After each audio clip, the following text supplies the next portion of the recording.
Bonsoir et bienvenue dans la grande édition de cette semaine. Et on ouvre ce globe trotteur avec le Burkina Faso où les 66 femmes enlevées les 12 et 13 janvier dernier dans les environs d'Arbimba au nord du pays ont été retrouvées le 20 janvier. Toutes ont pu être ramenées saines et sauves par hélicoptère à Ouagadougou. La rédaction d'Africa News nous en dit plus. Sur ces images de la radio-télévision burkinabé, les 66 femmes et leurs enfants enlevés la semaine dernière dans le nord du pays par des terroristes. Elles ont été libérées vendredi et ramenées à Ouagadougou à la suite d'une opération des forces armées. Ces femmes ont été retrouvées dans la zone de Tougouri, dans la région voisine du centre-nord, 200 km plus au sud avant d'être héliportées vers la capitale burkinabé. Elles avaient été enlevées les 12 et 13 janvier dernier dans les alentours d'Arbinda, dans la région du Sahel, alors qu'elles étaient sorties de leur village pour aller chercher de quoi se nourrir. Des recherches terrestres et aériennes avaient été lancées pour les retrouver et sur la toile, leur kidnapping avait suscité beaucoup d'émoi. Une partie du Burkina Faso, notamment la région du Sahel où se trouve Arbinda, est depuis plusieurs mois sous blocus des groupes djihadistes et les localités sont difficilement ravitaillées en vivres, ce qui pousse les habitants à sortir de leur village pour trouver de la nourriture. Direction Paris, où les dirigeants français et allemands affichaient grandement leur unité ce dimanche 22 janvier et lors de la célébration du 60e anniversaire du traité de l'Élysée. Le 22 janvier 1963, le général de Gaulle et le chancelier de la République fédérale d'Allemagne, Konrad Adenauer, signaient le traité de l'Élysée censé sceller les bases d'une réconciliation définitive entre les deux pays. Après des débuts difficiles dans la relation entre Emmanuel Macron et Olaf Scholz, les deux dirigeants ont fait bonne figure à l'occasion de la célébration des 60 ans du traité de l'Élysée, le texte qui marque la réconciliation entre les anciens ennemis. Les gouvernements de Paris et de Berlin se sont réunis ce dimanche pour une réunion de travail. Olaf Scholz a défini le couple franco-allemand comme la locomotive d'une Europe unie. Emmanuel Macron, lui, veut faire des deux pays les pionniers pour la refondation de l'Europe. Le chancelier et le président ont parlé de la coopération militaire avec l'Ukraine, mais aussi d'industrie. Le plan de subvention de Washington à ces entreprises inquiète. Paris et Berlin appellent à une réponse européenne ambitieuse et rapide. La défense et l'industrie doivent permettre à l'Europe de devenir plus souveraine, ont déclaré Olaf Scholz et Emmanuel Macron. Des déclarations fortes, pas forcément suivies de projets concrets. Et toujours parmi les gros sujets de l'actualité développés sur nos antennes ce lundi, la crise entre Stockholm et Ankara qui a pris une autre tournure après qu'un militant de l'extrême droite suédoise ait brûlé samedi un Coran devant l'ambassade de Turquie. À Ankara, tout comme dans de nombreux pays musulmans, ce acte a très vite été perçu comme une insulte. Il intervient dans un contexte de crise entre les deux pays provoqué par le veto de la Turquie à l'adhésion de la Suède à l'OTAN. On regarde.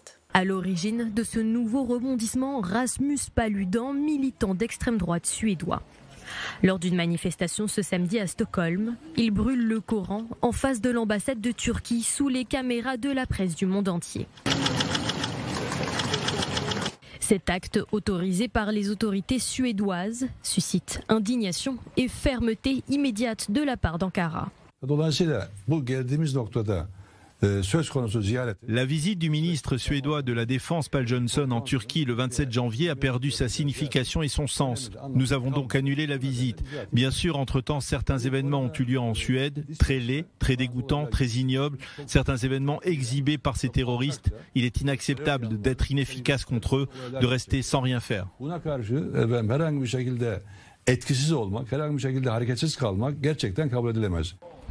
Des événements tragiques qui fragilisent encore davantage les relations diplomatiques entre la Turquie et la Suède, qui tentent d'obtenir le feu vert d'Ankara pour rejoindre l'OTAN. La veille, l'ambassadeur de Suède en Turquie était convoqué pour faire annuler cette manifestation. Ce dimanche, le Premier ministre suédois condamnait l'auto-da-fé islamophobe. La liberté d'expression est un élément fondamental de la démocratie, mais ce qui est légal n'est pas forcément approprié. Brûler des livres sacrés pour beaucoup est un acte profondément irrespectueux. Je tiens à exprimer ma sympathie à tous les musulmans qui sont offensés par ce qui s'est passé à Stockholm aujourd'hui. Malgré tout, de nombreux autres pays musulmans ont exprimé leur indignation, comme le Maroc, l'Indonésie, l'Arabie Saoudite, les Émirats Arabes Unis ou encore le Conseil de coopération du Golfe et l'Organisation de la coopération islamique.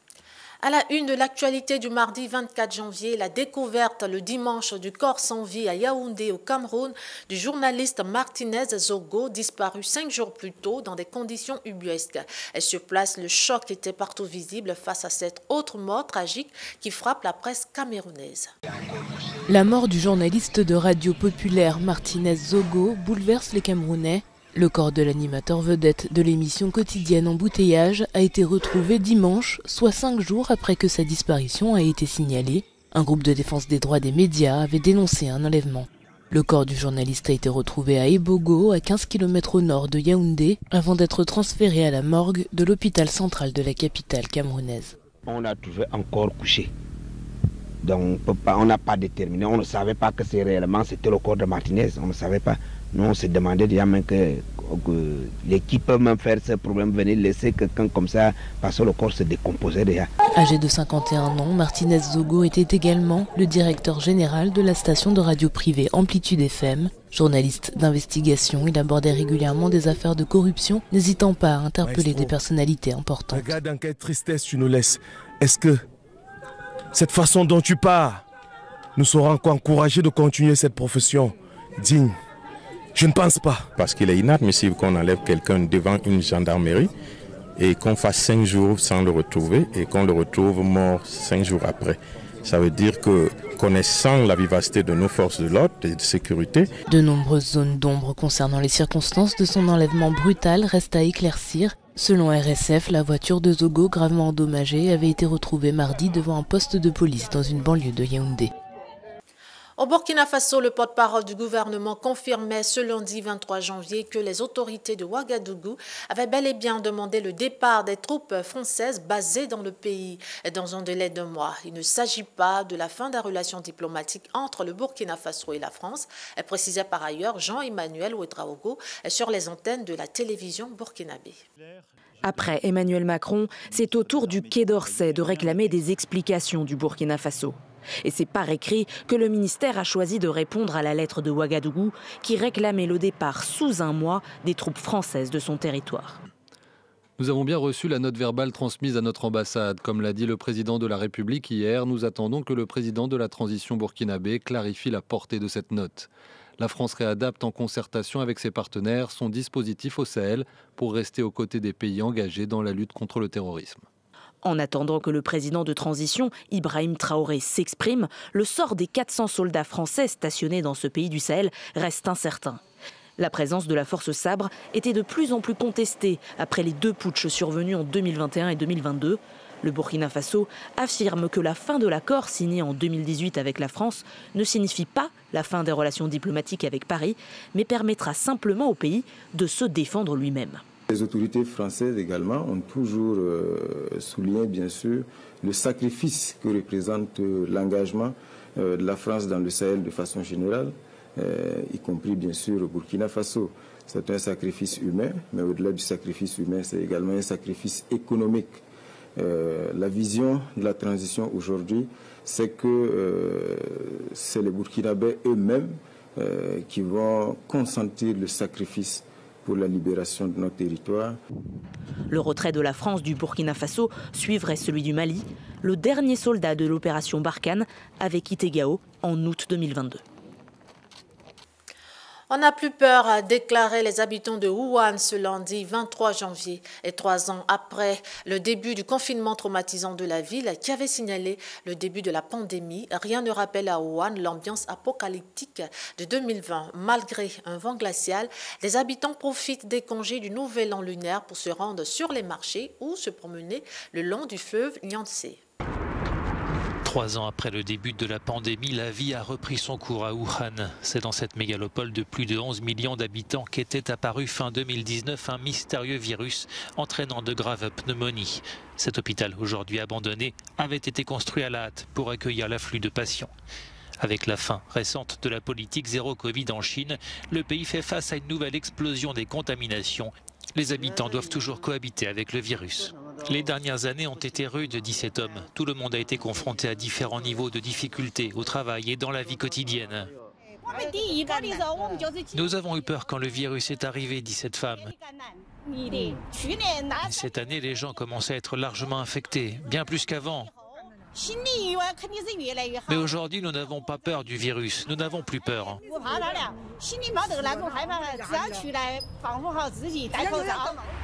C'est dans un marché de poissons que le virus serait apparu en 2019. La fermeture du site et des confinements stricts des habitants n'ont pas empêché sa propagation en Chine, puis dans les pays voisins et enfin dans le reste du monde. 3 ans après, on recense plus de 668 millions de contaminations et plus de 6 700 000 morts à travers le globe. Depuis la fin des restrictions en Chine, le nombre de décès se multiplie, plus de 70 000 depuis début décembre, selon les autorités.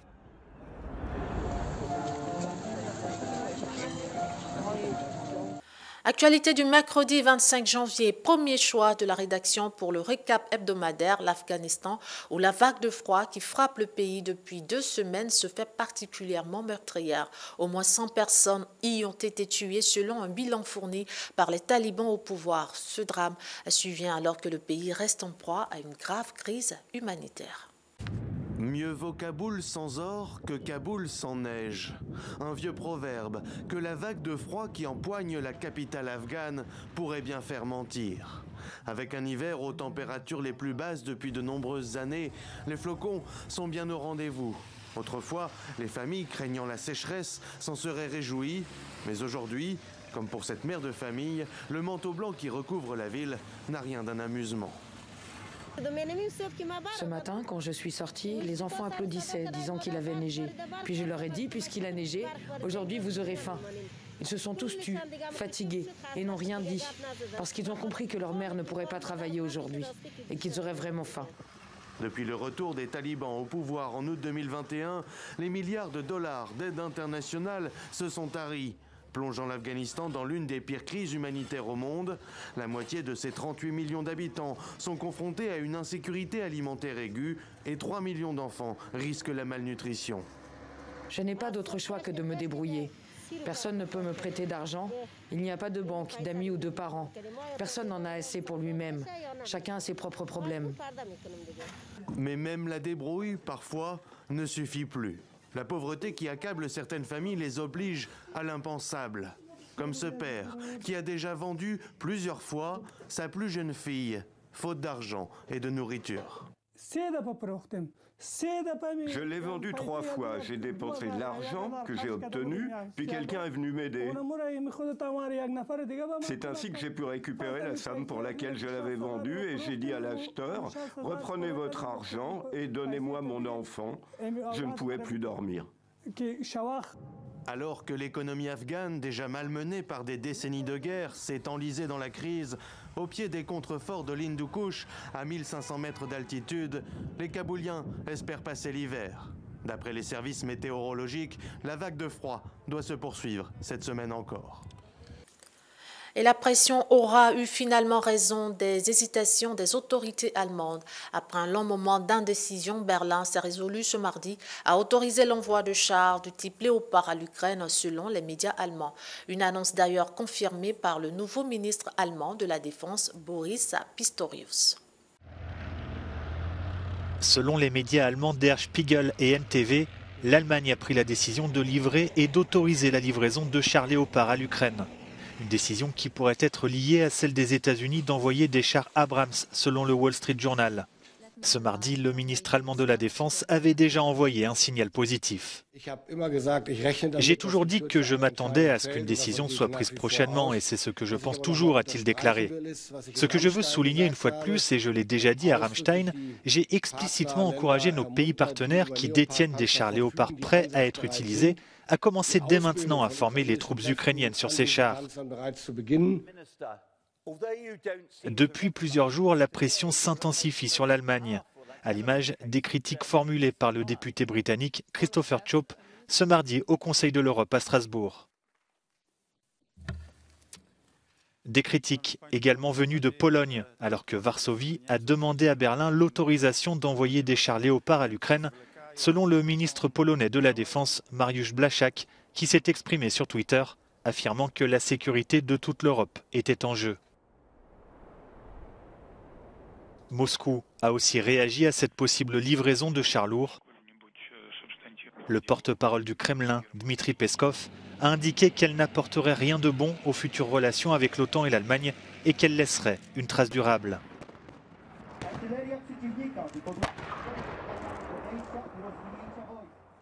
En Mauritanie, l'ex-président Mohamed Ould Abdel Aziz aux affaires entre 2008 et 2019 a été mis aux arrêts ce mardi à la veille de son procès. Il comparaît devant la justice pour des faits de corruption. Les détails dans cet élément. L'ancien président mauritanien Mohamed Ould Abdel Aziz a été arrêté mardi après-midi à la veille de son procès où il devra répondre d'accusations de corruption. Après lui avoir demandé de se présenter à la police, ce que ses avocats ont refusé, les policiers sont venus le chercher chez lui avec un mandat, c'est ce qu'a indiqué un de ses avocats en précisant que son arrestation a eu lieu sans incident. D'autres co-accusés ont également été convoqués à la police, laissant supposer que tous les mis en cause devaient être placés en détention en vue du procès, a précisé un responsable sécuritaire sous couvert de l'anonymat ce mardi. Le procès doit s'ouvrir ce mercredi 25 janvier. On met le cap sur les actualités figurant dans l'édition du jeudi 26 janvier et on invoque en priorité cette série d'attaques à l'arme blanche ce mercredi en Allemagne et en Espagne. Et dans le nord de l'Allemagne, ce sont 2 personnes qui ont été tuées et 7 autres blessées et dans une attaque au couteau dans un train. Dans la même journée, un religieux perdait la vie et un second était gravement blessé dans 2 autres attaques similaires dans des églises du sud de l'Espagne. Le point dans cet élément. Au moins 2 personnes ont été tuées et 7 ont été blessées mercredi dans une attaque au couteau dans un train régional circulant dans le nord de l'Allemagne. L'auteur présumé, un homme de 33 ans, apatride d'origine palestinienne, a été interpellé dans une gare située à une 60aine de kilomètres de Hambourg, après avoir été maîtrisé dans le train par des témoins. Le motif de l'agression n'est pas encore établi selon les forces de l'ordre, qui précisent que toutes les pistes sont étudiées. Une autre attaque à l'arme blanche est survenue à plusieurs milliers de kilomètres de là ce mercredi dans une église du sud de l'Espagne où un sacristain a été tué et un prêtre a été blessé. Une enquête y a été ouverte pour des faits présumés de terrorisme. Et toujours dans la journée du mercredi, le président américain Joe Biden a annoncé à la suite du chancelier allemand Olaf Scholz l'envoi de chars lourds à l'Ukraine. Ce sont au total 31 chars Abrams avec tout leur équipement nécessaire que promet le locataire de la Maison-Blanche pour aider l'Ukraine à libérer l'est de son territoire. On l'écoute. Fait longtemps que du côté russe, ils s'attendent à ce que tout éclate, mais ce n'est pas vrai. Nous sommes totalement unis. Les forces ukrainiennes font leur maximum pour la défense et aussi envisagent une contre-offensive. Et la stratégie sur le champ de bataille est étudiée de près. Cela décide des manœuvres en terrain ouvert. Cela nécessite une capacité de moyens contre l'agression russe à long terme. Et le secrétaire d'État et les responsables militaires me soutiennent. Nous sommes très impliqués dans les efforts pour soutenir les Ukrainiens dans toutes ces capacités. Et notre soutien est critique et les États-Unis se sont engagés à un chiffre élevé de livraison, y compris de matériel, et ont récemment augmenté leur livraison. Et nous allons envoyer 31 chars Abrams et former un bataillon. Et c'est une étape qui va permettre d'augmenter la capacité inciter des Ukrainiens à se lancer dans des défenses ou des actions stratégiques, parce que ce sont des chars qui nécessitent une complexité d'équipement et d'entretien. Donc nous allons envoyer tout ce qui est nécessaire en même temps, y compris des formations de troupes ukrainiennes, et ceci le plus tôt possible. Livrer ces chars, cependant, va nécessiter un peu de temps, et le temps qui va permettre que les Ukrainiens soient le mieux préparés sur tous les plans. Autre actualité majeure de ce jeudi, ce déplacement en France du chef de l'État ivoirien Alassane Ouattara, qui était reçu ce mercredi par son homologue français Emmanuel Macron à l'Élysée. La situation au Burkina Faso et dans le reste de la sous-région ouest-africaine était bien sûr au cœur des échanges.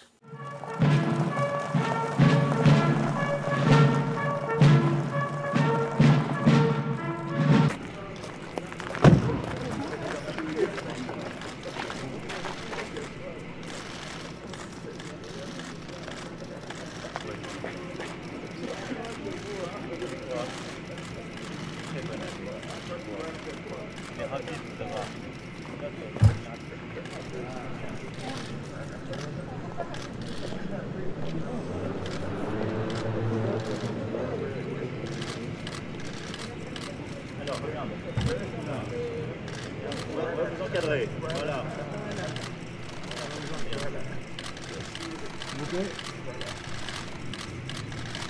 Bonne année à tous. Vous êtes là dans le froid. Merci beaucoup. On conclut avec l'actualité de ce vendredi 27 janvier. 16 chefs d'État africains participaient jeudi à Diamniadio au Sénégal à des discussions autour des moyens pour l'Afrique de parvenir à l'autosuffisance alimentaire plus de 60 ans après les indépendances. C'est à l'occasion du sommet sur la souveraineté alimentaire de l'Afrique qui se déroulait à Diamniadio.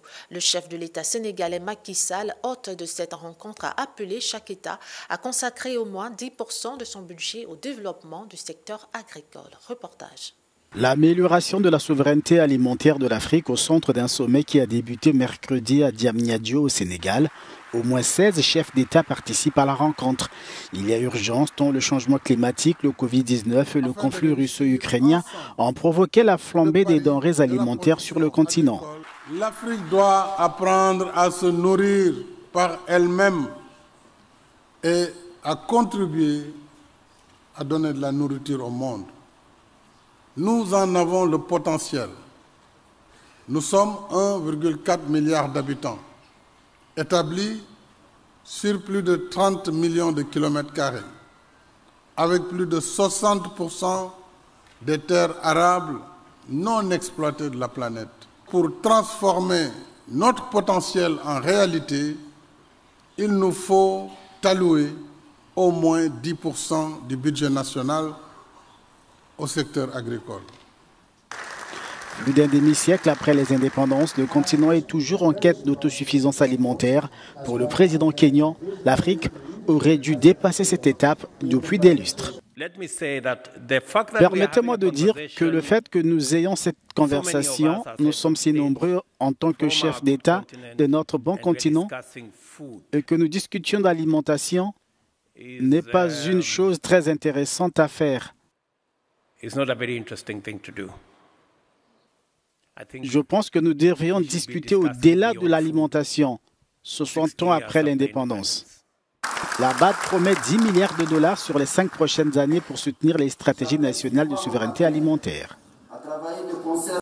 Et toujours dans l'actualité de ce vendredi, les tensions ne faiblissent pas entre la France et le Burkina après la décision des autorités de transition burkinabé de voir la force spéciale française SAPR quitter son territoire dans un délai d'1 mois. Ce jeudi, Paris a justement rappelé son ambassadeur à Ouagadougou pour consultation. Le point avec la rédaction d'Africa News. Le ministère français des Affaires étrangères a annoncé jeudi le rappel de son ambassadeur au Burkina Faso pour mener des consultations au lendemain de l'annonce du départ du pays des forces spéciales françaises. Selon plusieurs sources, ces militaires installés depuis plus de 10 ans auront quitté le Burkina d'ici fin février. À Ouagadougou, les avis sont partagés. Un État qui dit qu'il est souverain, il doit être capable de se défendre lui-même. Il n'appartient pas à une autre armée de venir défendre notre État. Vu la détermination de notre armée actuelle et puis le nombre vraiment élevé des VDP que le gouvernement a recruté vraiment, nous pensons que le départ de l'armée française, ça ne va pas poser problème à notre pays. Nous, on est en guerre. Les guerres là n'est pas encore finies. Si on pouvait laisser, si les guerres sont finies avec les terroristes, après maintenant on peut décider que France part. Mais pour le moment, est-ce que nous sommes prêts? Est-ce que les guerres sont finies? Est-ce que nous seuls on peut gérer avec les terroristes là, sans armée française? Après avoir quitté le Burkina, Paris envisagerait de redéployer ses 400 militaires au Niger voisin qui accueille déjà près de 2000 personnels français ou encore de les affecter en Côte d'Ivoire. Et si l'Afrique peine encore à se développer tant sur le plan humain qu'économique, cela s'explique par le recul de la démocratie et la montée du climat d'insécurité. C'est en tout cas ce que pense Mo Ibrahim qui, dans cet élément, dénonce le retour des systèmes autocratiques sur le continent et le recours aux mercenaires pour combattre l'insécurité. On en suit un extrait.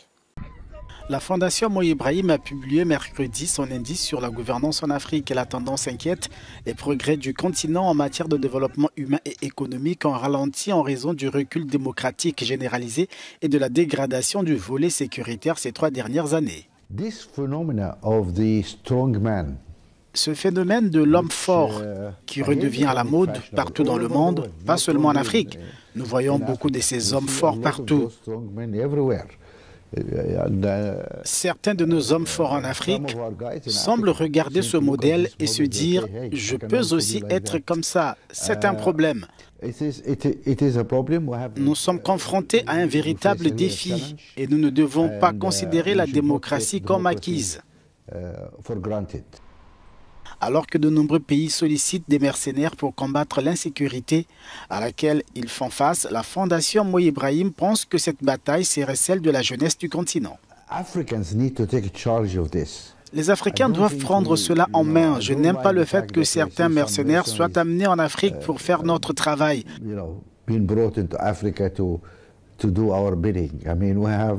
Nous sommes toujours fiers de dire que nous avons tant de millions de jeunes. Et que nous avons le continent qui connaît la croissance démographique la plus rapide. Alors, où sont ces jeunes? Pourquoi ne partent-ils pas mener notre combat? La Fondation souligne des atteintes aux droits, des restrictions de la liberté d'expression et d'espace civique. Nous sommes optimistes, je suis optimiste. Je pense que cette génération va changer les choses parce que ça ne peut pas continuer comme ça. Nous devons nous en sortir. Pour 2022, les meilleurs points de la bonne gouvernance ont été distribués à l'île Maurice, aux Seychelles, la Tunisie, le Cap-Vert et le Botswana. Et c'est donc la fin de la grande édition de cette semaine. Merci de suivre les programmes sur Ados Télévision, la chaîne d'ici et d'ailleurs.